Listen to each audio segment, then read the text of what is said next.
ကျွန်းနဲ့ဟာတနင်္လာငွေနဲ့2နဲ့စနေ9ပေါင်းချင်းကြောင့်ကုန်ဝင်မိပါတယ်အဲ့ဒါကြောင့်9နေဘွားတာသမီများအတွက်ကောင်းကျိုးချမ်းသာစီးပွားလက်လက်ပါများပေါ်များစေပြီးဆောင်ကျင်တဲ့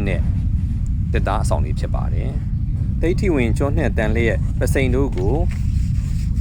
ဆွမ်းစီခြင်းနဲ့ဆိုရင်တော့ကျွန်တော်တို့အနေနဲ့တဏ္ဍကုံဂုံတော်ပဋ္ဌာန်းတဏ္ဍကုံအနုလုံတိလုံဂုံတော်ကိုးပါးတို့ကိုရွတ်ဖက်ပူဇော်ပြီးတော့မှဒိဋ္ဌိတင်ထားတင်ပါတယ်ဒီဝတ္တပတိကာရကို108ခေါက်ပူဇော်ပေးပါဒီကျွန်းနဲ့တန်လျက်လေးကတော့ကျွန်တော်3လက်မှရှိပါတယ်အပြိုင်ဆိုင်ကြားမှာထွန်းပေါက်ခြင်းမိမိပြောသမျှအောင်တက်ခြင်းကိုဆောင်ယူစေပါတယ်ဒါလေးကတော့ကျွန်တော်ကျွန်းနဲ့ပစိန်လေးဖြစ်ပါတယ်အပြိုင်ဆိုင်ကြားမှာထွန်းပေါက်အောင်မြင်ခြင်းမိမိပြောသမျှအောင်မြင်ခြင်းအတွက်ဆောင်တက်ကြပါတယ်ဒါလေးကတော့ကျွန်တော်ကျွန်းနဲ့ရောင်းမလေးပါဈေးရောင်း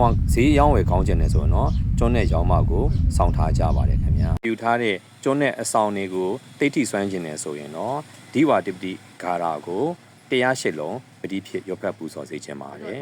ဒီဝတ္တပတိအာဒိသောယတိမာပါတိစန္တိမာတဏ္ဍတောခတယောတပတိဇာယိတပတိဖြစ်မယ်နော်အထတပ္ပမဟောရထိန်ဗုဒ္ဓတပတိဒေဇတ္တာတာတိတံဒေဇတမနံဗုဒ္ဓံဝတ္တာမိအာတယံဧတေနတစ္ဆဝဇေနသွတ္ထိမေဟောတုတပတ္တာဒီကာတာလေးကို108လုံးနေ့စဉ်ပရိတပတ်ဖြစ်ရွတ်ဖက်ပူဇော်ပြီးတော့မှဒိဋ္ဌိတည်စေခြင်းပါတယ်ခင်ဗျာဒီကျွန်းနဲ့တန်လျက်ပစိန်နဲ့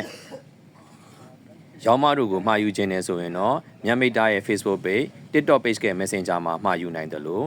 3994463956 3998094496မှာဆက်သွယ်မှာယူနိုင်ပါတယ်ခင်ဗျာအထူးကျေးဇူးတင်ပါတယ်